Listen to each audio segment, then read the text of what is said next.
In the next two videos, we're going to look at polynomial equations and inequalities and then rational equations and inequalities.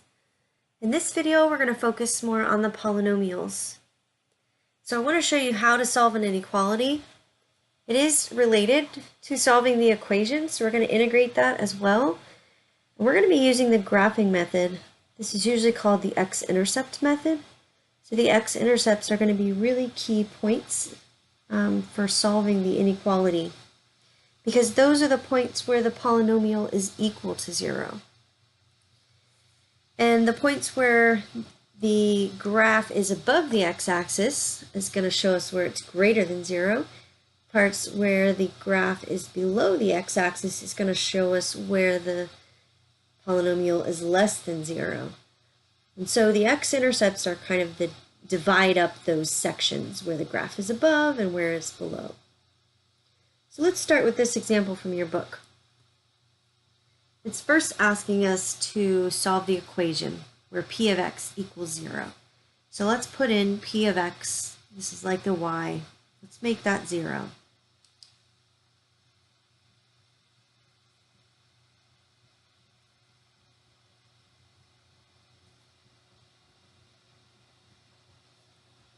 And let's solve by factoring. That's something we did previously in this chapter. So it looks like we have an x squared in common. Each of these terms have at least 2 x's.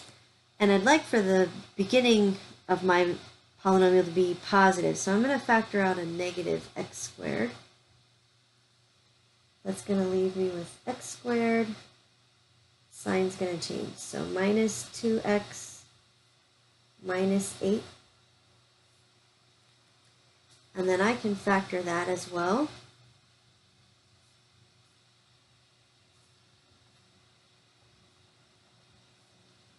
With 4 and 2.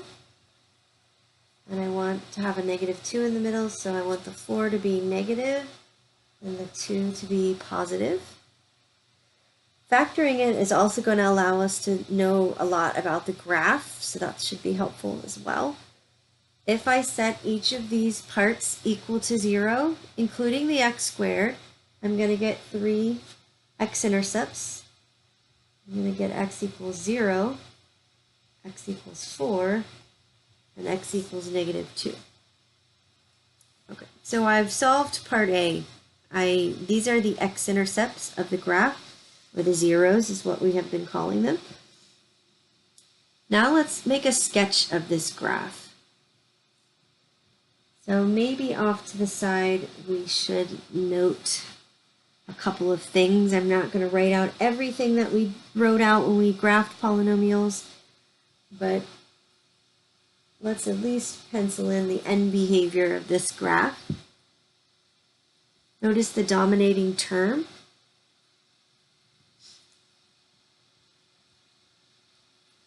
So we have an even exponent, and we have a negative out front. The even exponent tells me that these travel together, and the negative tells me that the right-hand side travels down. And since they're together, they must both go down. If I put all of this together to make a sketch, I could also use my calculator.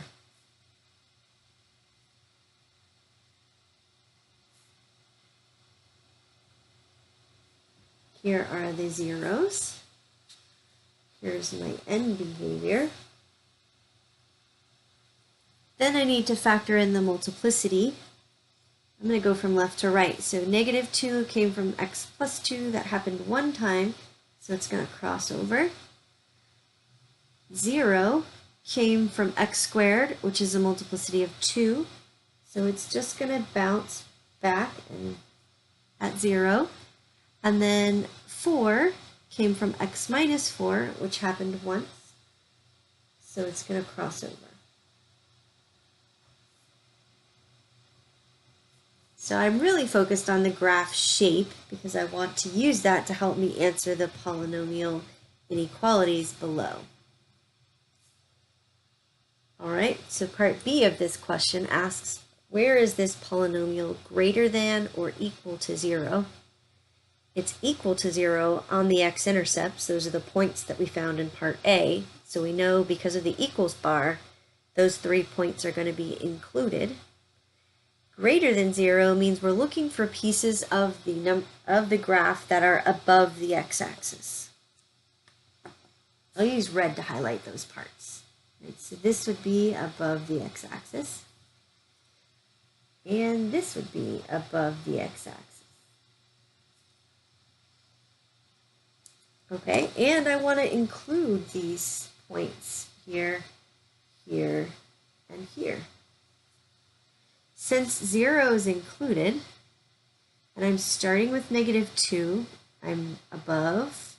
0 is included, I'm still above. So really there's no stopping, there's no place in between these two, -2 and 4, where I'm not above. So my solution is going to go from -2 up to 4. I'm using the brackets because I'm including those points where it is equal to 0. Okay, in part C, I'm asked to solve where p of x is less than or equal to 0. This would be the parts of the graph that are below the x-axis. This little piece right here is below, and this little piece right here is below. So in terms of x values, that's going to go from all the way left, so -infinity, up to -2. And I have the equals bar, so I'm going to include that, because that's where it's equal to 0. Nothing in the middle. And then from 4 on to infinity. Bracket around the 4 again because of the equals bar. Okay, now there is a number line method that you could use to solve a polynomial inequality. If you are interested in that method, I have talked about that in the college algebra video. So you could look for polynomial inequality, and you could watch that video if you'd rather use the number line. This is the graphing method. Like we said, it's the X-Intercept method, and it's what's covered in your book, but it is not your only option. If you're a visual person, I think this method may come the easiest to you. Okay, let's try another one. This is number 37 from your book. This one is a little bit different, mostly because this one is not factorable. So we need to still want to find the zeros, which is what we're being asked to do in part A. So let's just use what we've been talking about in the previous chapters to find the zeros, right? Let's use the rational zeros theorem.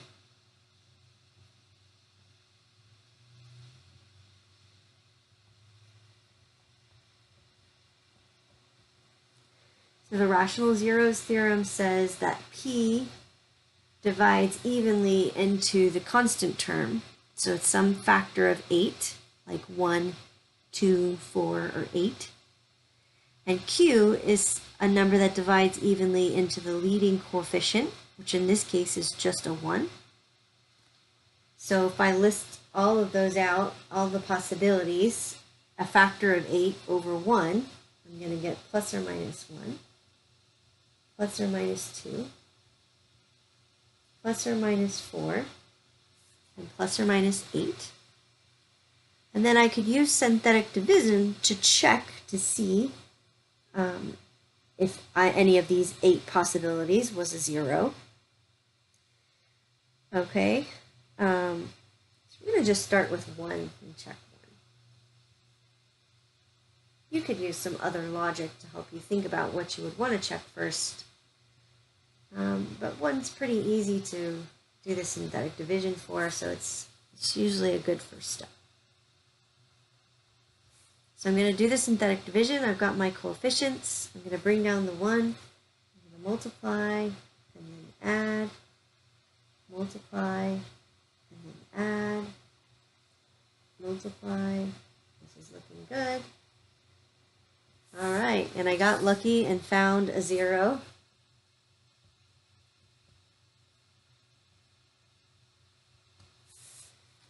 Okay, so what that means is I could factor out, let's do p of x for right now. I could factor out an x minus 1. And these would be the coefficients of what's left.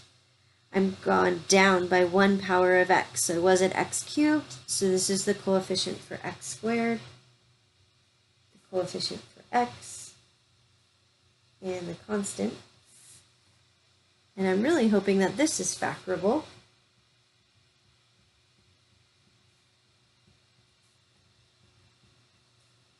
And I think it is. So 4 and a 2, negative 4 and a positive 2. Okay, and I'm really being asked here to find the zeros, or the places where the polynomial is equal to 0. So I'm going to set it equal to 0, and if I set each part equal to 0, I get x equals 1, negative 2, and positive 4.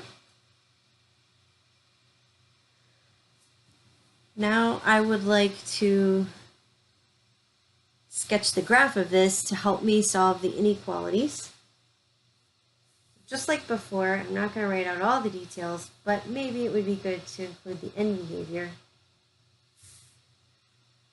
If you look at all the way at the top, the leading coefficient, or the leading dominating term, is x cubed. So that means that the ends go in opposite direction because I have an odd exponent. And the positive 1 out front tells me that the right-hand side must be going up. So that implies that the left-hand side must be going down.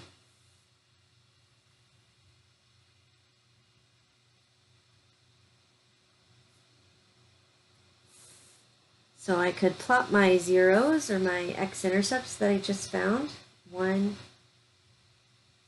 4, and negative 2. And then I can put on my end behavior. Then I want to look at the multiplicity from the factoring that I've done. Each of these factors happens one time. So each time it's going to cross over the x-axis, turn around, cross over again, turn around, and cross over third time. Okay, so now we want to answer these questions. Where is p of x less than 0? Less than 0 means we're going to be looking at the parts of the graph that are below the x-axis. That would be these two pieces right here. Are we going to be including the negative 2, the 1, and the 4? And the answer is no, because we don't have the equals bar this time. So from left to right, using the x values, we're going from negative infinity up to negative 2. I'm going to use the parentheses because I don't have the equals bar here. And then I'm skipping this part that's above. Then I'm going to go from 1 to 4.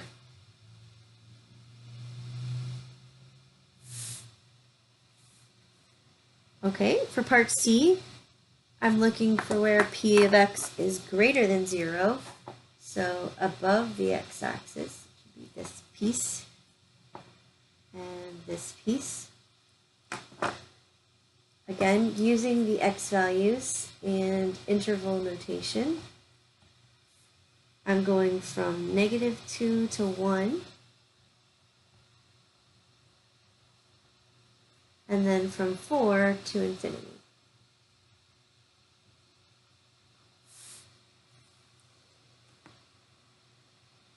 Okay, so this is a good picture of the X-Intercept method where we use the graph.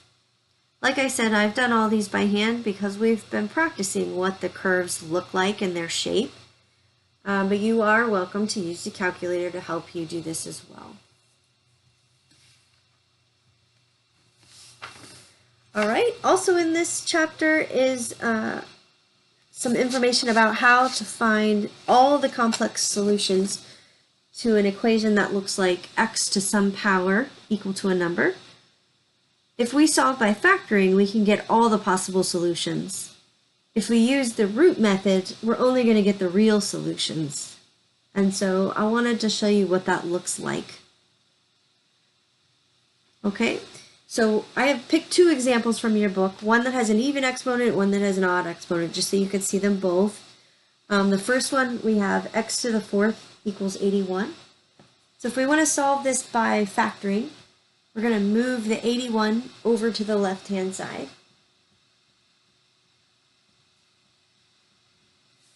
And then we're going to factor this as much as we can. These are both perfect squares, so I can start by doing a difference of squares. X squared plus 9 and x squared minus 9.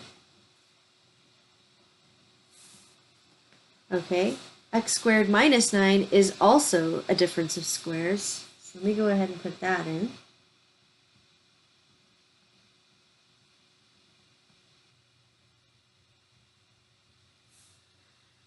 X squared plus 9 is not a difference of squares, but I can sort of think of it as a difference of squares if I use complex numbers.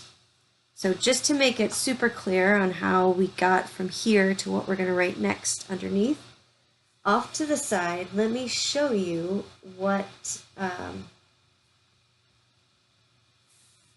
the solutions would be if we set this factor equal to 0. I think that'll help you see it.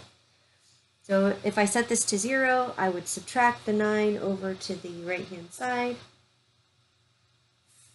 And then I would take the square root of both sides. Since the square root is something that I am adding, I'm going to put in the plus or minus.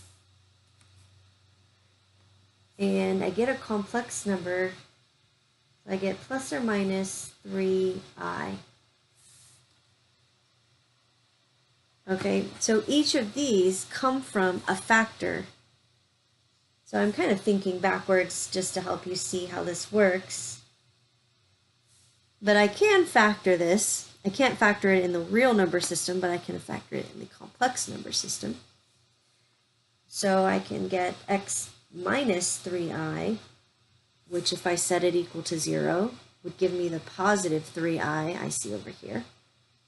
Or I could get x plus 3i, which if I set it equal to 0 would give me the negative 3i I see over here. So all together, I've factored it as far as I can. If I set each of these to 0, I get 4 possible solutions. 3i, negative 3i, 3, and negative 3.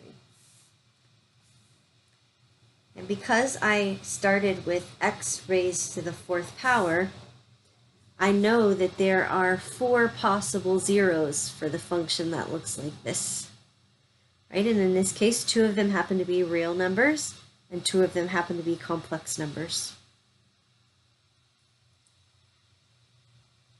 Let's do the same thing with this one, number 58.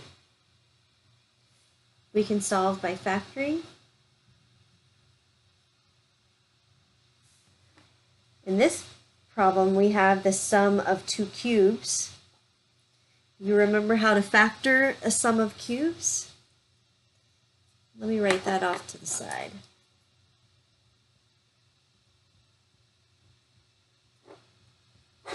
There's a formula for it. There's an acronym for the signs. SOAP. So the first parentheses, I keep the same sign. And I have x squared. Then I have opposite sign, so minus xy. And then the last sign is always positive, plus y squared. Okay, so I'm going to be using that format to help me factor this. The x is still the same in this and this, but instead of y, I have 8, which is 2 cubed.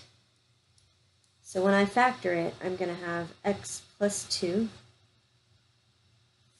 and then I'm going to have x squared minus 2x plus 4 equals 0.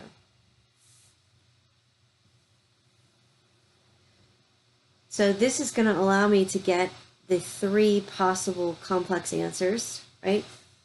Here's my real answer. I can set that equal to 0. All right, so I know x is going to be -2. But so let's go ahead and do that. So set x plus 2 equal to 0. That gives us -2.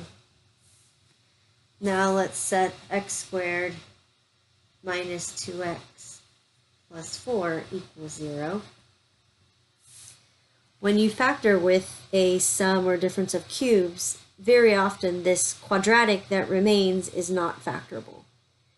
And for this one, it's true, right? I couldn't factor this.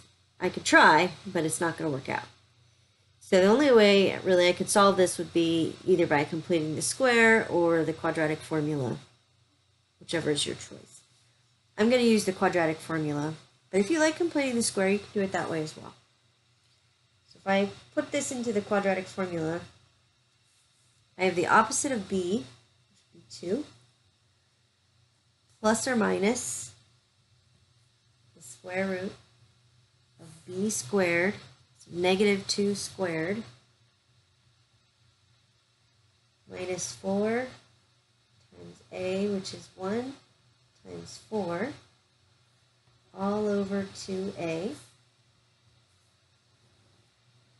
So that's 2 plus or minus the square root of 4 minus 16 over 2.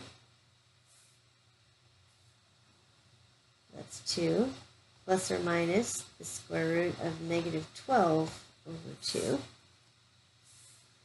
Let's go over here. Okay, so for -12, what can come out of the square root? 12 is like 4 times 3. So I can take the square root of the 4 and get a 2. Since it's negative, it's technically a 2i. But I can't square root the 3, so that stays inside. All of that over 2. And then this 2 on the bottom divides into both parts. I could not have divided it with the 12 here because that's under the radical and the 2 is not. But I can divide it with the 2 that I brought out. So my final answer for this part is 1 plus or minus, this would be a 1 if you want to put that in there, square root of 3, I'll put the I in the back. Okay, so I have 3 solutions. Write them down here.